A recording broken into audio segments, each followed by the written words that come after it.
Oi, pessoal. O grande tema do momento, no Brasil e no mundo todo, é a liberdade. A liberdade de expressão, inclusive. Por que nós não temos mais liberdade? Por que está sendo corroída a liberdade dentro das sociedades democráticas? O que fazer para impor a liberdade da sociedade, para que a sociedade se imponha aos poderosos?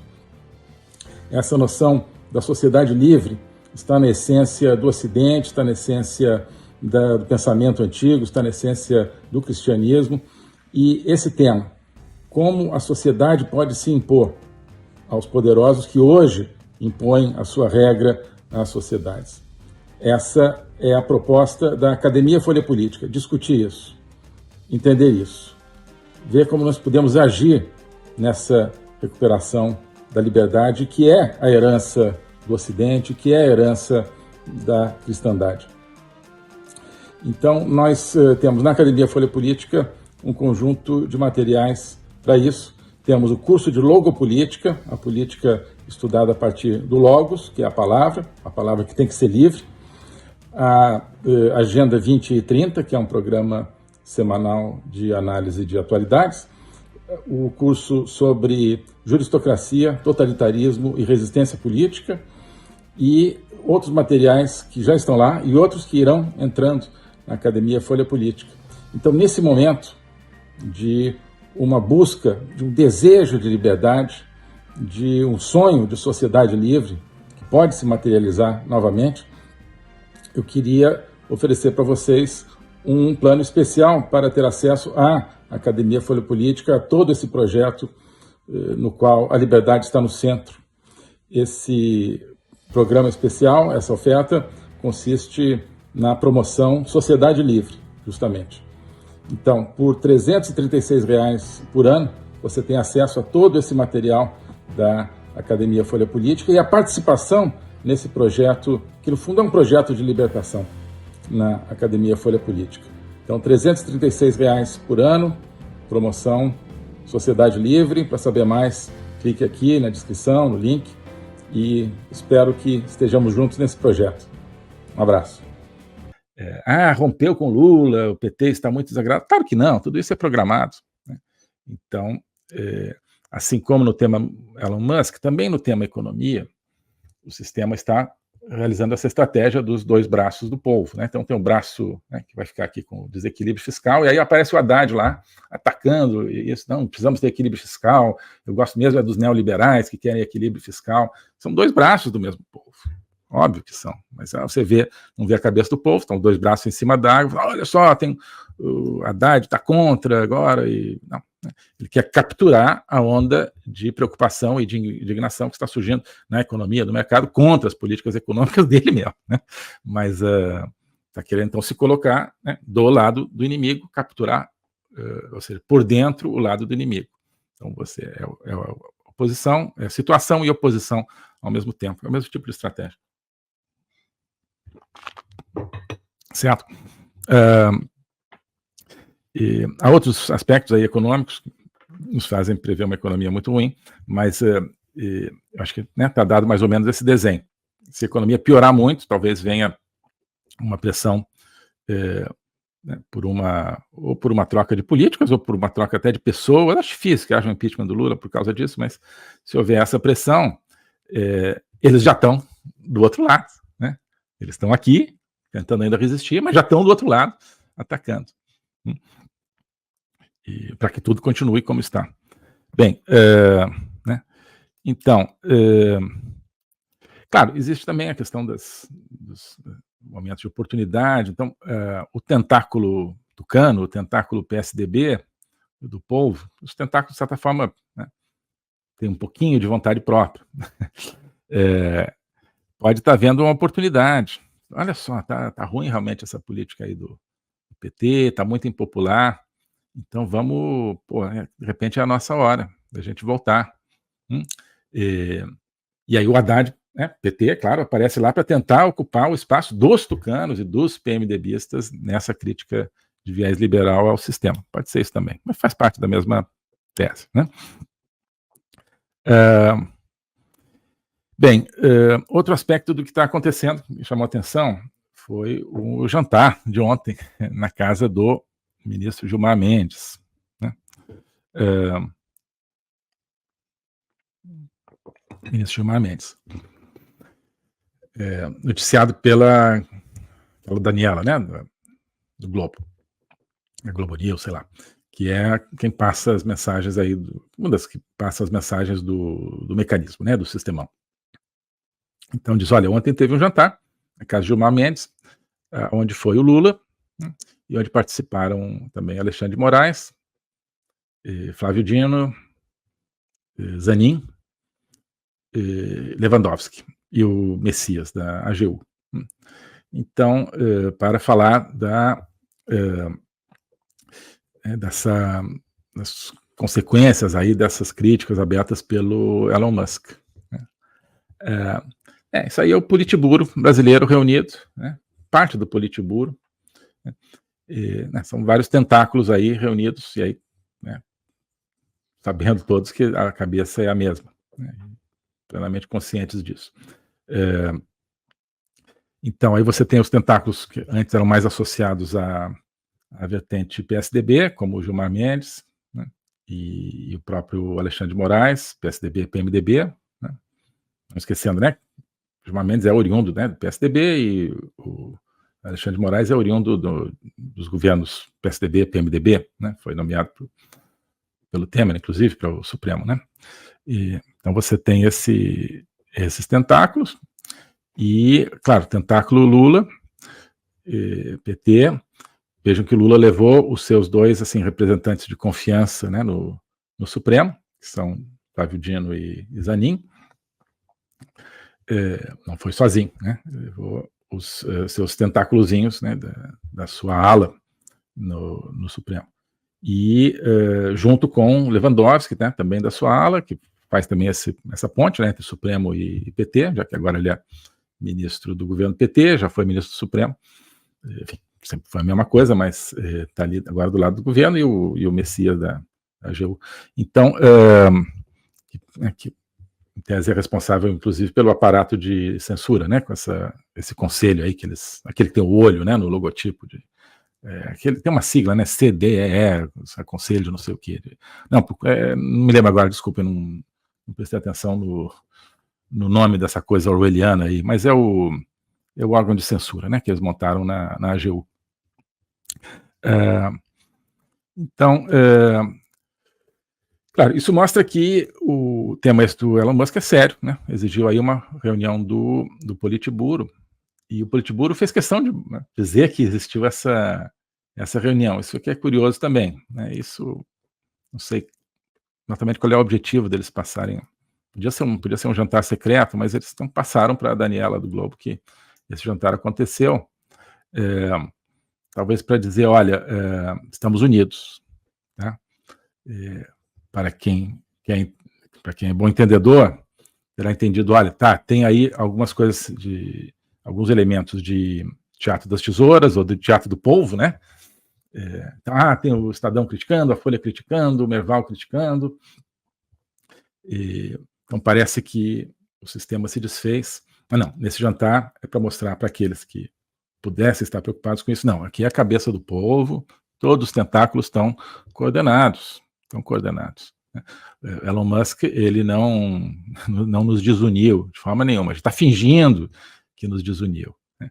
Botamos alguns aí para criticar, para fazer aquele velho procedimento de ser oposição e situação ao mesmo tempo, mas fiquem tranquilos, o povo está aqui é a cabeça do povo pensando. E acho que é por isso que eles divulgaram isso, né? Então, não há um racha, acho que não há um racha dentro do Supremo, não há um racha entre Supremo e governo, muito menos racha entre qualquer um desses e o Centrão no Congresso, né? Volta e meia, Lira está se distanciando, Lira está se aproximando, Pacheco está chateado, Pacheco está feliz. Tentáculos, da mesmíssima cabeça. Mas, enfim, a dúvida agora era essa, será que vai ter uma ala no Supremo querendo, né, se livrar do Alexandre de Moraes e mudar tudo por causa dessas críticas do Elon Musk? Será que vai haver um racha entre o STF e o governo, e o executivo. Não, não vai, né? Está tudo ali coordenado. Talvez, inclusive, tenham coordenado esse teatro, né? Quem que vai, né, distribuir os papéis nesse teatro, né, para justamente engolir os críticos autênticos, afastar os críticos autênticos, substituí-los pelos críticos teatrais, pelos críticos fajutas, que são parte do mesmo esquemão. Bom,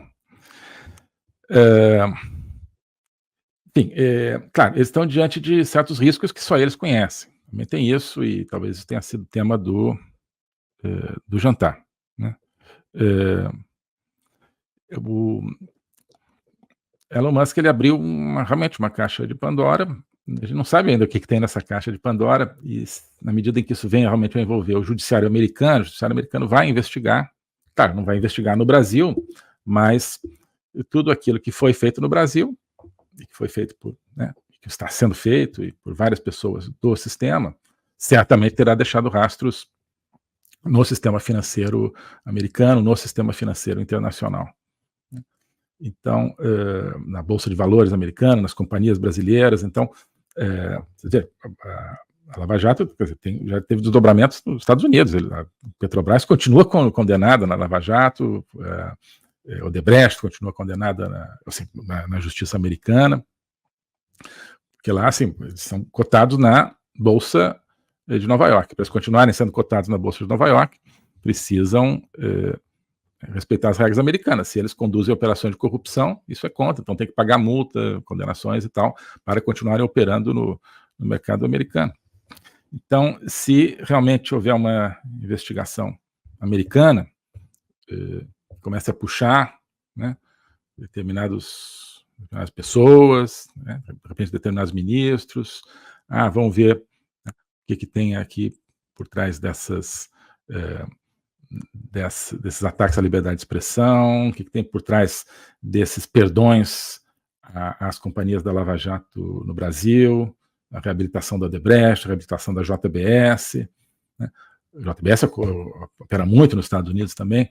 Então a justiça americana tem como, né, começar a investigar isso e, claro, não no Brasil, mas os rastros, muitos rastros que isso terá deixado nos Estados Unidos, nos mercados internacionais, né, nos paraísos fiscais e tudo isso. Se tiver conexão, né, de alguém com crime organizado, com tráfico e tal, né, quem sabe isso virá à luz. Então, talvez isso tenha sido parte do cardápio ali do jantar, a gente não sabe. Por outro lado, isso é uma expectativa que eu pessoalmente tenho. O que pode acontecer daqui para diante com o Elon Musk? Ele voltou atrás porque não vai voltar com os perfis que foram suspensos, né? Sim, seria melhor que tivesse mantido, mas aí, claro, aí, provavelmente o X teria que sair do Brasil. Acho que ele talvez tenha feito também o cálculo dele, né? Acho que o Elon Musk a inteligência dele é a inteligência de todos esses tentáculos brasileiros reunidos e da cabeça também, e muito mais. Acho que eles não esperavam isso. Então ele terá a sua estratégia também, né? Ele não entrou nisso sem uma estratégia. E esse pessoal não está acostumado a lidar com esse tipo de pessoas. Estão acostumados a lidar com pessoas que eles podem subornar, ou que eles podem intimidar, ou que eles podem prender, né? Com essas pessoas que esse sistema está acostumado a lidar, né? Pessoas que eles podem prender, que eles podem cancelar, que eles podem censurar, né, e aqueles que eles podem subornar. Não é o caso do Elon Musk, né? Então, ele certamente tem uma estratégia, e eu acho que essa estratégia vai nesse sentido de acionar a justiça americana, porque aí não é mais o Elon Musk revelando os Twitter Files, que já são bastante sérios, né? É a justiça americana, que tem uma capacidade investigativa muito grande, puxando o novelo, começando a puxar o fio do novelo da corrupção e do corruptariado brasileiro. Acho que essa é uma esperança que a gente tem, e é óbvio que o povo quer, o polvo, né? Não o povo. É óbvio que o sistema quer evitar isso.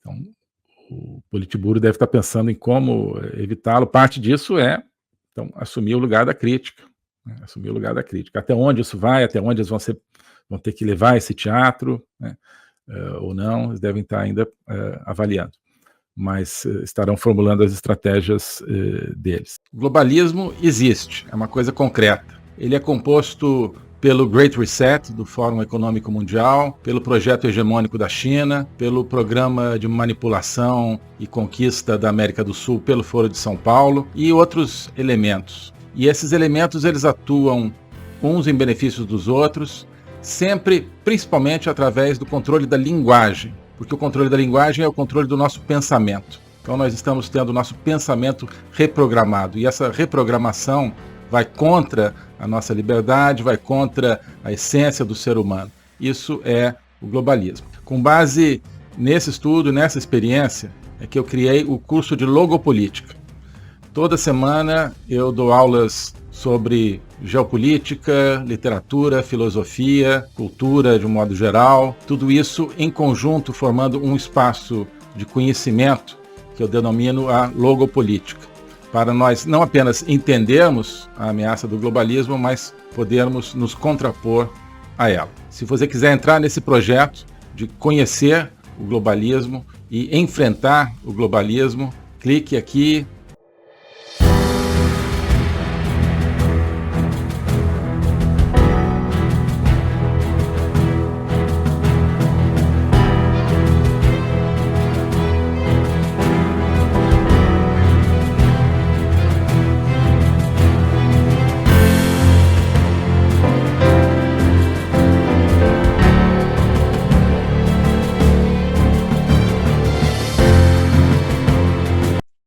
Alô a todos. Hoje eu gostaria de falar sobre o meu novo curso de Logopolítica, onde eu vou colocar a versão completa daquilo que eu tenho a ensinar sobre o globalismo. O globalismo nas suas múltiplas dimensões: geopolítica, econômica, social, cultural, filosófica, dimensões que só podem ser entendidas em conjunto, e que só podem ser entendidas em conjunto a partir de uma perspectiva logopolítica, ou seja, uma perspectiva do logos. Logos é a essência do ser humano.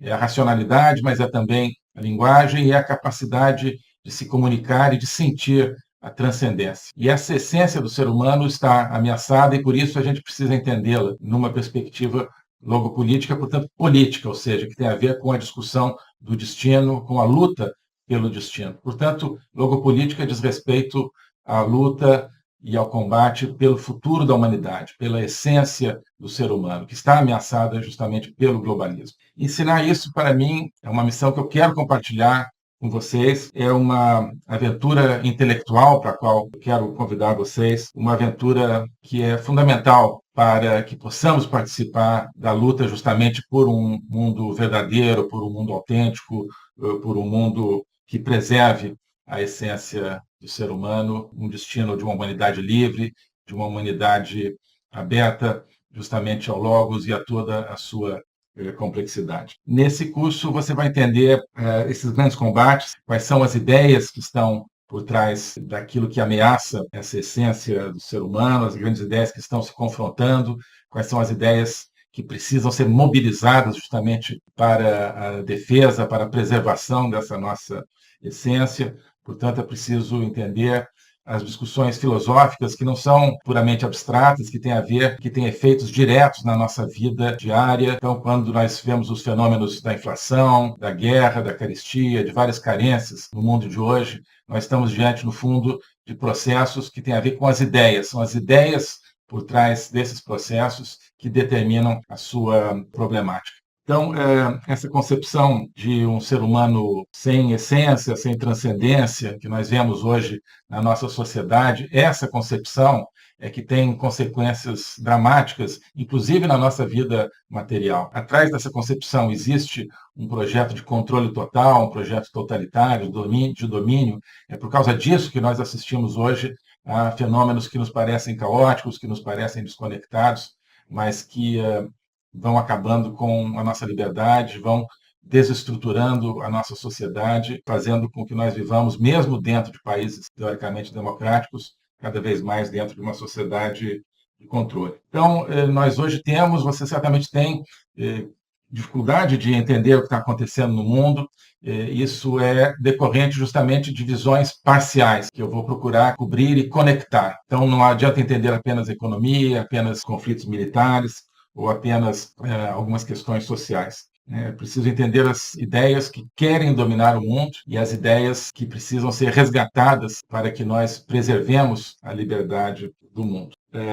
Então é isso que eu quero oferecer a você nesse curso de Logopolítica. Nós vamos estudar o conceito, a evolução, a manifestação do globalismo, na história recente, sobretudo, mas ao longo de toda a história humana, as ideias atuais que conformam o globalismo, elas são muito antigas, assim como as ideias de defesa e preservação da essência do ser humano também são antigas. Então nós vamos lá atrás, nos gregos, nos pré-socráticos, Platão, Aristóteles, e vários outros autores ao longo da história, procurar entender tanto as ideias da defesa do logos, da defesa da essência do ser humano, quanto as ideias que hoje ameaçam tão fortemente e tão incisivamente a nossa liberdade.